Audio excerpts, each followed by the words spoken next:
Kinilala ng DOTC ang support telebisyon ng bayan sa mga pagsisikap ng pamahalaan. Ito ay kasabay ng anibersaryo ng Office of the Transport Security ngayong araw.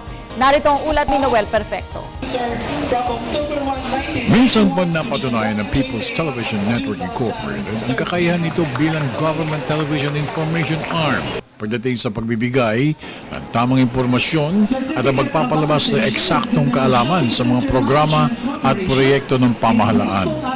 Kanina sa ikasyam na anibersaryo ng Office of Transport Security ng Department of Transportation and Communication, mismong si Secretary Joseph Abaya ang naggawad ng isa na namang parangal sa Television ng Bayan o PTV4 sa profesional na pagtulong nito sa mga kampanya ng Office of Transport Security at iba pang alituntunin ng kagawaran na dapat malaman ng sambayanan. Kabilang ang PTV4 sa 5 pang ahensya ng gobyerno at pribadong sektor na nagawaran ng kakaibang parangal sa kanilang walang sawang pagtulong sa pamahalaan sa loob ng 9 na taon. Siyempre pa, muling pinapurihan ni Secretary Abaya ang Office of Transport Security, lalo na pagdating sa pagbibigay seguridad sa mga pasaherong gumagamit ng riles, kakalsadahan, tulay at himpapawid araw-araw. Ayon kay Abaya, mahalagang pagigihang panglalo ng ahensya ang pagsiguro at pagtiyak ng OTS na magiging safe at secure ang travel ng mga kababayan nating nais dumating sa kanilang patutunguhan.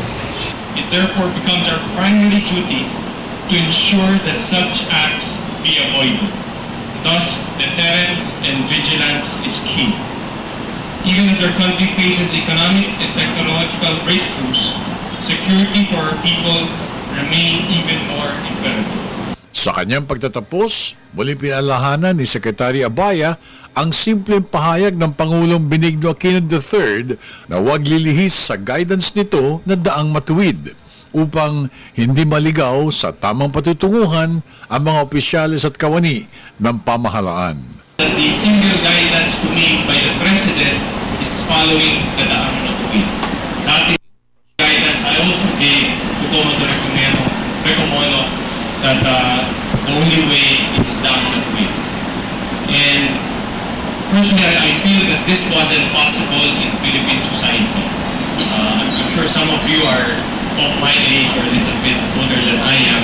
We experienced a certain portion of martial law and, some few years ago. And we never imagined na kaya palang patakbuhin ng matino ang ating pamahalaan. I'm not saying that current government is perfect, but at least from the top, the guidance is clear that ang matuwid is the way to go. Para sa Telebisyon ng Bayan, ako naman si Noel Perfecto.